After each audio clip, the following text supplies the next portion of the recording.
여러분 안녕하십니까? 채널 K 뉴스입니다. 지난 34대 뉴욕 한인회장 선거에서 불법 선거운동 혐의로 후보자 자격을 박탈당한 김민선 후보가 오늘 선관위를 방문하고 재선거를 위한 후보 등록을 마쳤습니다. 이번 선관위는 뉴욕 한인회 정상화 추진위원회에 의해 구성됐는데요. 지난 선거에 부정부패로 분노하는 한인들을 통해 한인사회의 밝은 미래를 봤다며 미래지향적인 한인회를 설립하겠다는 계획을 발표했습니다. 박민기 기자가 보도합니다.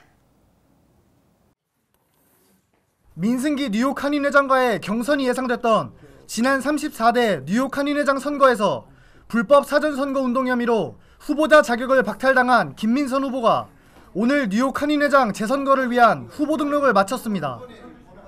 오늘 오전 플러싱 뉴욕 한인회 정상화 추진위원회 선관위 사무실을 방문한 김민선 후보는 선관위에 재선거를 위한 구비 서류를 모두 제출했습니다. 김민선 후보는 부정부패가 난무한 지난 선거로 인해 고통스러운 나날을 보냈지만 지난 선거에서의 불의를 보고 분개하는 한인들을 통해 한인 사회의 밝은 미래를 봤다며 지금의 시련을 딛고 일어나 한인 동포들과 함께 미래지향적인 한인 사회를 설립하겠다는 계획을 밝혔습니다. 침체된 한인 사회에 긍정적인 에너지를 산출해내는 미래지향적인 한인회. 새로운 패러다임을 가지고 다음 50년을 준비하는 새로운 한인회를 동포 여러분들과 함께 세우기 위해서 오늘 이 자리에 섰습니다. 선관위 관계자들은 한인 동포들이 신뢰를 바탕으로 투표할 수 있도록 엄중한 심사 과정과 후보 검증을 통해 공정한 선거가 될 수 있도록 최선을 다하겠다고 주장했습니다. 우리 선관위원들이 베스트 최대한의 노력을 경주해서 이번 새로 시작되는 인증 과정을 거쳐서 정당하게 우리 한인 대표가 선출되는 것을 꼭 동포들에게 보여주고 싶습니다. 선관위는 앞으로 후보 자격 심사, 기호 추첨, 후보자 연설회 등의 일정을 마친 뒤 오는 26일 투표를 진행할 예정입니다. 투표소는 뉴욕과 뉴저지 등 메트로폴리탄 지역을 중심으로 총 11곳에 마련됩니다. 채널 K 뉴스 박민기입니다. 퀸즈 한인회가 코리아타운 플라자 조성을 위한 프로젝트를 진행하고 있습니다. 퀸즈 한인회는 어제 뉴욕시 교통국과 함께 지역 주민들의 쉼터가 될 코리아타운 플라자에 대한 설명회를 열었습니다. 뉴욕시 교통국과 퀸즈 한인회는 어제 플러싱 뉴욕 한인 봉사센터 커뮤니티 강당에서 루즈벨트 애비뉴 플라자 설명회를 열었습니다. 데이빗 브린 뉴욕시 교통국 프로젝트 매니저는 설명회에서 이 지역에 플라자가 건립되면 총 7,000 스퀘어핏 규모의 공간이 조성돼 지역 주민들의 쉼터가 될 수 있을 것이라고 말했습니다. 또 플라자에 대한 모든 관리는 퀸즈 한인회가 맡게 되고 올 6월쯤 커뮤니티 보드 7의 승인을 받을 계획이라고 밝혔습니다. 승인을 받으면 이르면 7월 플라자 건립을 시작할 수 있다며 오는 5월 13일 두 번째 설명회를 개최할 예정이라고 설명했습니다. 한편 퀸즈 한인회는 올 초부터 코리아타운 플라자 조성 부지인 노던 블러바드의 레오날드 스퀘어에 한인 업체들의 상설 밴더 설치를 승인하고 루즈벨트 애비뉴를 막아 플라자를 조성하는 프로젝트를 진행 중입니다. 또 18일에는 뉴욕시경과 함께 코리아타운 플라자 원데이 이벤트를 실시한다고 밝혔습니다. 플러싱 타운홀이 4월 재즈의 달을 맞아 퀸즈 재즈 페스티벌을 개최합니다. 재즈 공연, 워크숍, 마스터 클래스 등의 다양한 재즈 관련 프로그램을 무료로 선보입니다. 박민기 기자가 보도합니다. 4월 재즈의 달을 맞아 플러싱 타운홀이 퀸즈 재즈 페스티벌을 개최합니다.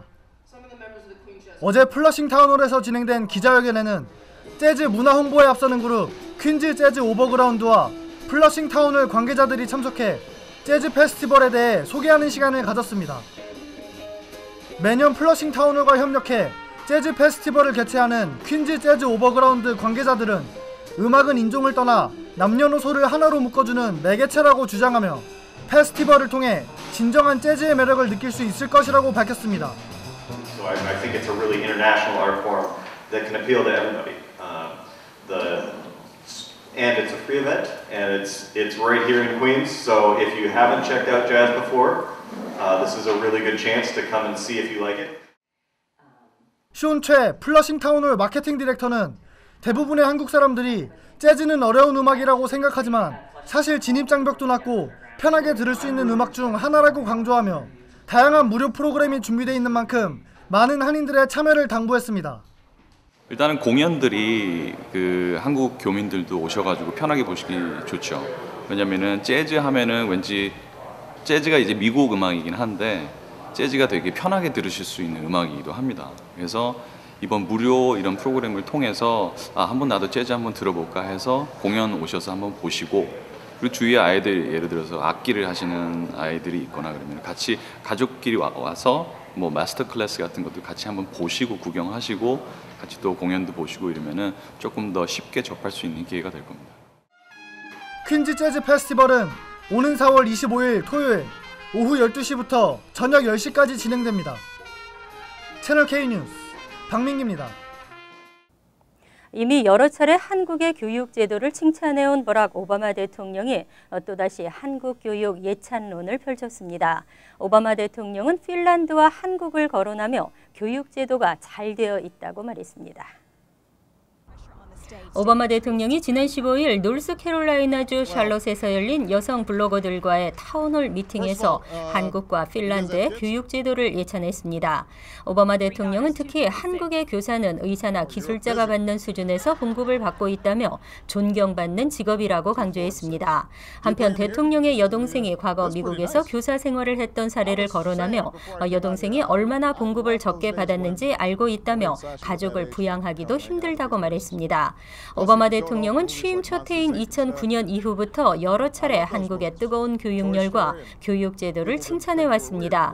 공교육 붕괴와 과열 사교육 열풍 속에서 오바마 대통령의 이와 같은 한국 교육 예찬이 한국민의 실제 정서와는 분명한 거리가 있지만 오바마 대통령의 한국 교육에 대한 이미지는 긍정적이라는 것을 다시 한번 확인했다는 평가가 나오고 있습니다.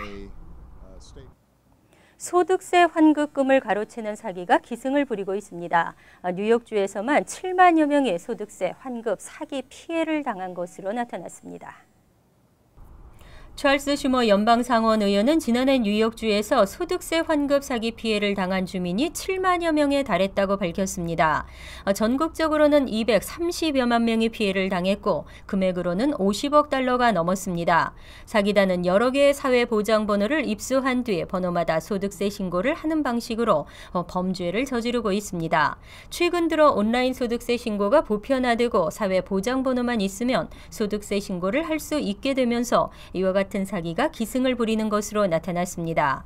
슈머 의원은 사기단이 확보한 사회보장번호 개수만큼 소득세 신고를 하고 있다며 이 가운데 하나라도 승인되길 기다리는 것이 그들의 범죄 수법이라고 지적했습니다. 또 이 밖에도 국세청 직원을 사칭해 전화로 체납 세금 납부를 요구하는 방식의 범죄도 잇따르고 있습니다. 하지만 IRS 측은 어떠한 경우라도 전화로 세금 납부를 독촉하는 일은 없다고 당부했습니다. 크레딧이 낮거나 저소득층에게도 공정한 취업 기회가 주어질 수 있게 됩니다. 어제 직원 채용 시 신용조회를 금지하는 조례안이 뉴욕시 의회를 통과했습니다. 직원 채용 과정에서 신용조회를 금지시키는 조례안이 어제 뉴욕시 의회를 통과했습니다. 조례안은 빌 드블라지오 시장의 서명을 받으면 120일 이후부터 시행됩니다. 이번 조례안의 통과로 초기 이민자나 신용점수가 낮은 구직자들의 취업 기회가 더욱 확대될 것으로 전망되고 있습니다. 지금까지 기업들은 직원 채용 시 구직자들에 대한 신용조회를 실시하고 평가 대상으로 삼았습니다. 그런데 학자금 융자의 체납이나 의료비가 밀린 경우도 신용불량자로 낙인 찍히면서 저소득층이나 이민자 커뮤니티를 차별하는 관행이라는 지적을 받아왔습니다. 이번 조례안의 발의자인 브래든 랜더시 의원은 차별적인 관행을 중단시키는 규정이 시의회를 통과해 매우 기쁘다는 입장을 전했습니다. 하지만 조례안은 경찰관이나 고위 공무원을 채용하는 과정에서는 적용되지 않습니다. 또 연방이나 주정부 법규로 신용조회를 의무화하고 있는 경우에도 적용되지 않습니다. 스쿨버스가 스탑사인을 올려도 무시하고 지나가는 대담한 운전자들이 있습니다. 앞으로는 벌점 5점에 최대 $400의 벌금이 부과되는데요. 이들에 대한 집중 단속이 전개되고 있습니다. 뉴욕주는 스쿨버스가 정차한 상태에서 정지 사인을 올리면 뒤에 오던 차량들은 모두 정지하도록 법으로 규정하고 있습니다. 하지만 이 스쿨버스 정지 규정을 무시한 운전자들이 기승을 부리면서 주정부는 어제 안전 정지 작전을 실시했습니다. 주 경찰을 비롯해 각 지역 경찰이 동원됐고 일부 스쿨버스를 따라 노선을 함께 돌며 위반 차량을 적발했습니다. 특히 스쿨버스 정지 규정 위반 신고가 많이 접수된 지역에서는 경찰관이 직접 스쿨버스에 타고 위반 차량을 실시간으로 단속했습니다. 안전정지 작전은 이날 하루 동안 진행됐지만 주 경찰은 앞으로도 단속을 강화하겠다고 밝혔습니다. 스쿨버스 정지 규정 위반으로 적발되면 250에서 400달러의 벌금이 부과되고 운전면허증에 5점의 벌점이 주어집니다. 한편 주지사실은 지난 4년 동안 스쿨버스 정지 규정을 무시하고 추월하는 차량에 치여 사망한 학생들이 뉴욕주에서만 35명에 달했다고 지적했습니다. 전 세계 직업의 종류는 약 50만 개라고 합니다. 사라지기도 하고 새로 생기는 직업도 많은데요. 미국에서 최악의 직업으로는 신문 기자가, 최고의 직업으로는 보험 계리사가 꼽혔습니다. 경제지 폴츠는 직업 안내 사이트 커리어캐스터.com이 선정한 2015년 최고의 직업과 최악의 직업을 1위부터 10위까지 소개했습니다.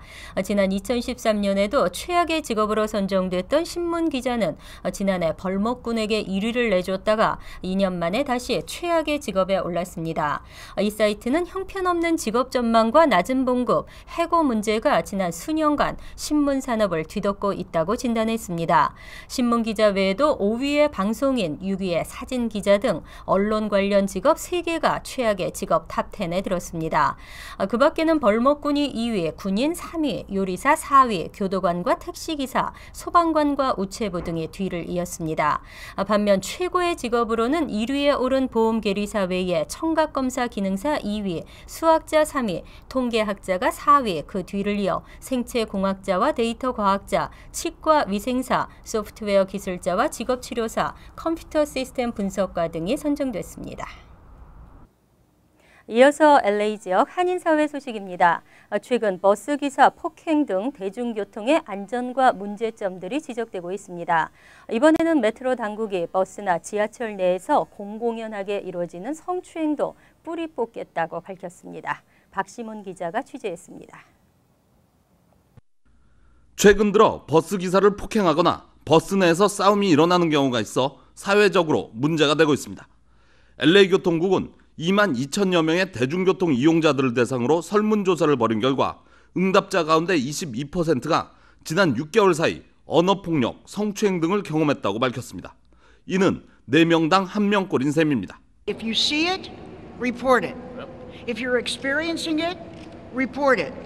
With your help, we can do something about this issue.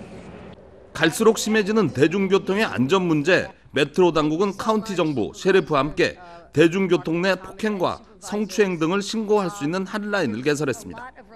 이와 함께 목격자가 사진을 찍어 전송할 수 있는 스마트 앱도 만들었습니다.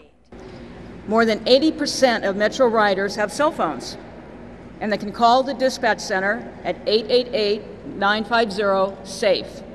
Operates 24/7. Those riders with smartphones can also use an upgraded LA Metro Transit Watch application. LA 카운티 셰리프국은 지난해 99건의 대중교통 내 성희롱 관련 신고를 접수했습니다. 하지만 이 가운데 체포된 사람은 20명.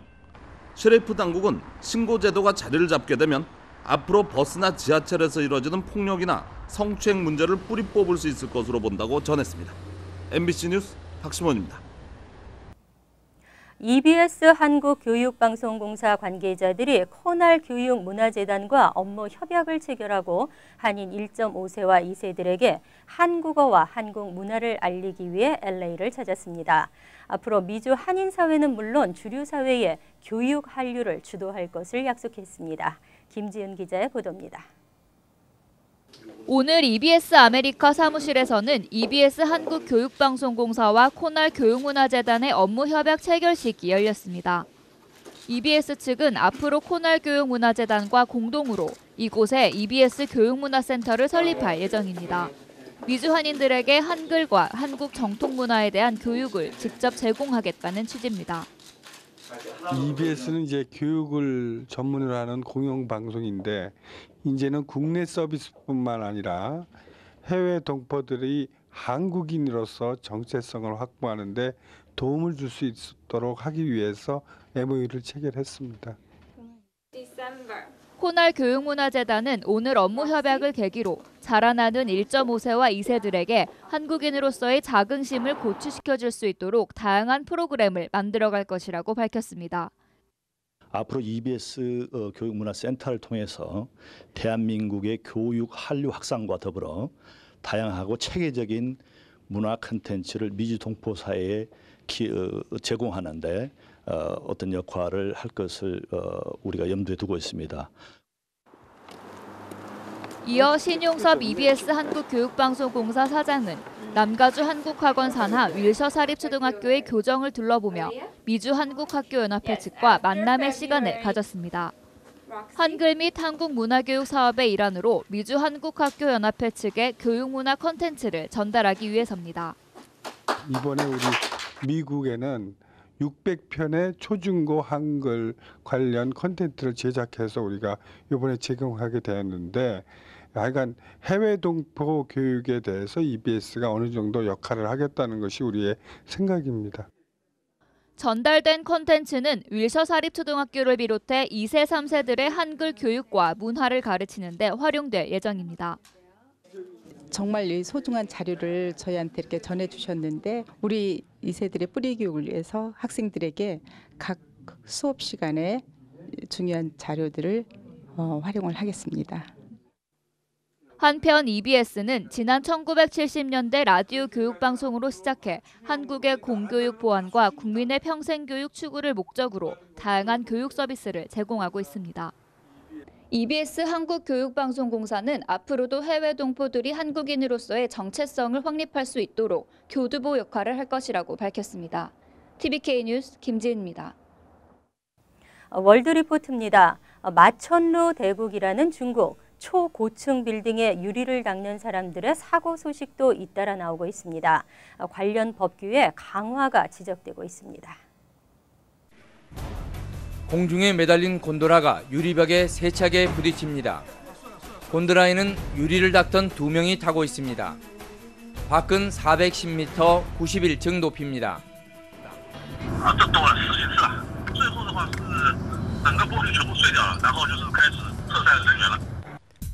지난주 상하이 101층짜리 월드 파이낸스 빌딩에서 벌어진 일입니다. 이 빌딩의 외벽은 4만 개의 유리 조각으로 되어 있는데 보통 한 달에 한 번 정도 곤도라에 매달려 유리를 닦습니다. 높게는 500m까지 올라가야 하는 위험한 일입니다.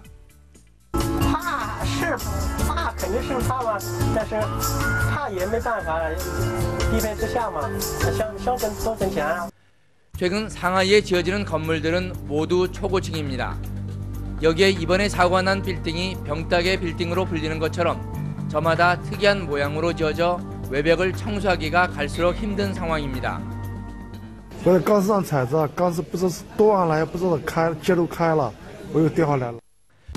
베이징에서만 한 해 40여 명이 빌딩 청소 등 고공 작업을 하다 목숨을 잃습니다. 중국 당국은 최근 사고가 잇따르자 관련 법규를 강화하겠다고 밝혔습니다. 간추린 소식입니다. 뉴욕 한인 IT 업체가 법정 관리에 들어간 한국의 휴대폰 제조사 펜텍 인수에 나섰습니다. 퀸즈 칼리지 포인트에 본사를 둔 한인 인터넷 업체 에이오토쿠사는 펜텍 인수를 위해 컨소시엄 형태의 인수 의향서를 매각 주관사인 KDB 대우증권에 제출했다고 밝혔습니다. 지난 2013년 설립된 에이오토쿠사는 3월 인터넷 비즈니스 및 B2B 소프트웨어와 관련해 다수의 특허를 보유하고 있는 것으로 알려졌습니다. 지난 2월 19일 애리조나주 마리나에서 라이플 총을 들고 거리를 배회하던 절도 용의자를 경찰이 순찰차로 들이받은 사건이 뒤늦게 알려졌습니다. 당시 경찰관은 편의점에서 물건을 훔치고 이어 자동차 한 대와 라이플 총 한 장을 훔친 절도 용의자를 쫓던 중 용의자를 뒤에서 전속력으로 들이받았습니다. 절도 용의자는 직후 병원으로 옮겨졌지만 크게 다치지 않아 이틀 뒤에 교도소에 수감된 것으로 알려졌습니다. 길을 걷는 여성들을 희롱하거나 야유하는 캣콜링을 금지한다는 이색 표지판이 뉴욕 시내에 등장했습니다. 여성 인권 옹호 비영리 단체인 페미니스트 어페럴은 이달 셋째 주 길거리 여성 성희롱 반대의 주를 기념해 관련 표지판을 설치했다고 밝혔습니다. No catcalling anytime이라고 적힌 표지판은 뉴욕 시내 50여 곳에 게릴라식으로 설치됐습니다. 팰리세이드 파크 중심가에서 마약을 밀매하던 20대 한인 청년 2명이 체포됐습니다. 션리 펠팍 경찰 수사과 형사는 지난 4일 오후 10시쯤 브로드 애비뉴 인근 공영 주차장에서 각각 21살, 20살 2명의 윤모 씨를 마약 소지 및 유통, 학교 인근 마약 소지 혐의 등으로 체포했다고 밝혔습니다. 용의자의 차량에서는 마리화나와 코케인, 옥시코돈 등과 함께 마약 흡입 도구 등이 발견된 것으로 알려졌습니다. 환율과 증권 소식입니다.